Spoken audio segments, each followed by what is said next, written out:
Rasul. Nah, itu termasuk rukun iman yang keberapa? Iya, seperti pembelajaran kita hari ini.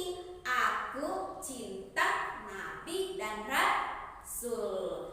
Nah, hari ini kita masih melanjutkan pelajaran 5. Tentang apa? Seperti yang Ibu sebutkan tadi. Aku cinta Nabi dan Rasul. Nah, tujuan pembelajaran kita yaitu tentang KD 3.19, yaitu melalui bacaan buku teks siswa dapat memahami kisah keteladanan Nabi Musa dengan baik. Kemudian 4.9, melalui presentasi siswa dapat menciptakan kisah keteladanan Nabi Musa alaihissalam dengan baik dan benar. Nah, setelah anak-anak selesai menyimak cerita keteladanan Nabi Musa alaihissalam, akan ada tugas, ya. Nah, Ibu minta kalian menyimak apa yang Ibu sampaikan hari ini. Sudah siap? Dengan kisah Nabi Musa, anak-anak boleh mendengarkan ya. Di negeri Mesir terdapat seorang raja yang sangat angkuh, mengaku dirinya sebagai Tuhan. Na'udzubillah. Hanya ada satu Tuhan ya, yaitu Allah. Pada suatu hari, raja tersebut bermimpi. Anak-anak, kira-kira mimpinya apa ya? Ada yang tahu? Iya, mimpinya menandakan lahirlah seorang bayi laki-laki pada waktu yang akan membinasakan raja tersebut. Kira-kira raja takut nggak ya? Ya takutlah anak-anak, dan memerintahkan kepada prajuritnya untuk membunuh setiap bayi laki-laki yang lahir pada waktu itu. Astagfirullahaladzim. Kira-kira raja siapa ya yang mempunyai sikap kejam seperti itu? Anak-anak ada yang tahu? Raja tersebut adalah Raja Fir'aun. Setiap ada kelahiran kala itu langsung dibunuh seketika jika dia bayi laki-laki. Berbeda jika dia bayi perempuan, akan tetap hidup. Nah, ibunya Nabi Musa merasa sedih anak-anak. Dan ibunya Nabi Musa berdoa kepada Allah agar senantiasa menyelamatkan anaknya yang baru saja lahir. Dan ternyata benar, Allah mengabulkan doa ibu Nabi Musa, dan Allah pun memberi petunjuknya kepada ibu Nabi Musa untuk meletakkan Nabi Musa ke dalam peti yang nantinya akan dihanyutkan ke sungai Nil. Dan tanpa diduga, ternyata sungai tersebut mengalir sampai ke kerajaan. Kira-kira apa yang terjadi ya? Masya Allah, ternyata bayi mungil Nabi Musa ditemukan oleh istri Raja Fir'aun. Siapa namanya? Bayi mungil Nabi Musa ditemukan oleh istri Raja Fir'aun bernama Asia. Dan Asia merasa sangat gembira ketika dia menemukan bayi Musa dan jatuh hati kepada bayi Musa, dan dia ingin mengangkat Nabi Musa menjadi anak angkatnya. Nah, anak-anak, kira-kira bagaimana ya dengan Raja Fir'aun? Atas izin Allah, Raja Fir'aun pun tidak membunuh Musa kecil atas bujuk bayi istrinya. Hingga saat itu tinggallah Musa kecil dalam pengasuhan istri Raja Fir'aun. Nabi Musa kecil menangis, anak-anakku, kehausan, kelaparan, sehingga istri Fir'aun merasa kebingungan. Ia menyuruh para dayangnya untuk mencari ibu susu bagi Nabi Musa, tapi tidak ada satupun yang berhasil menyusui Nabi Musa, karena Nabi Musa langsung menolaknya ketika ada perempuan yang ingin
tukang sihir Fir'aun. Kejadian ini membuat semua tukang sihir mengaku kalah dan bersujud kepada Allah. Sebagaimana firman Allah dalam Quran surah Toha ayat 70 yang artinya, lalu tukang-tukang sihir itu tersungkur bersujud seraya berkata, kami telah percaya kepada Tuhan Harun dan Musa.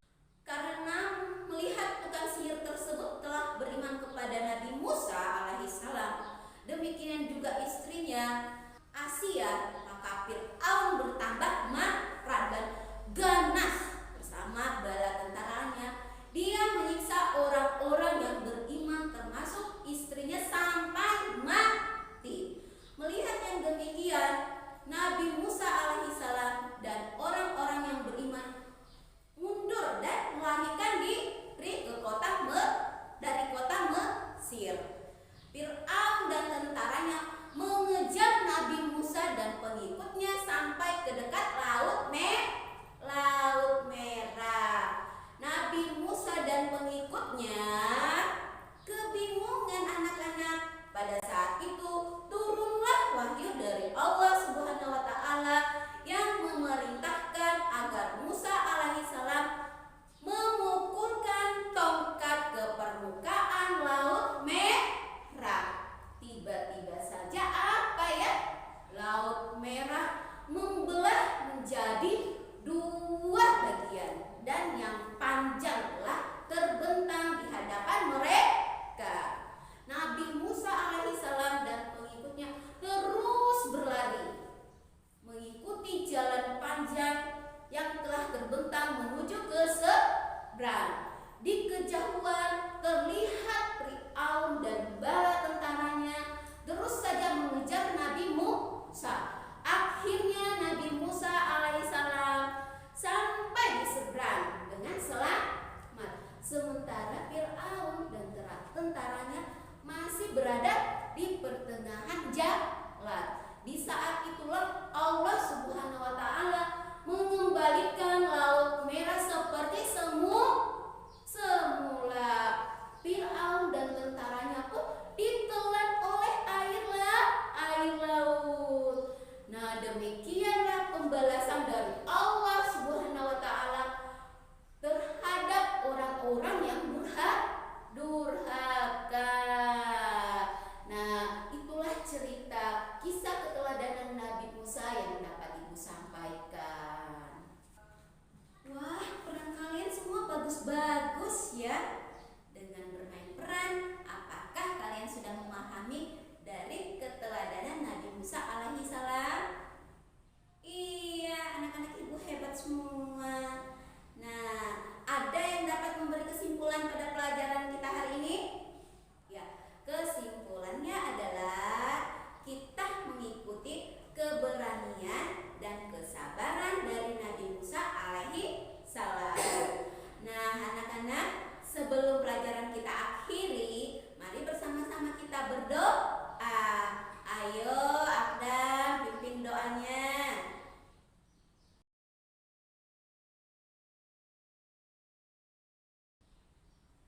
Pembelajaran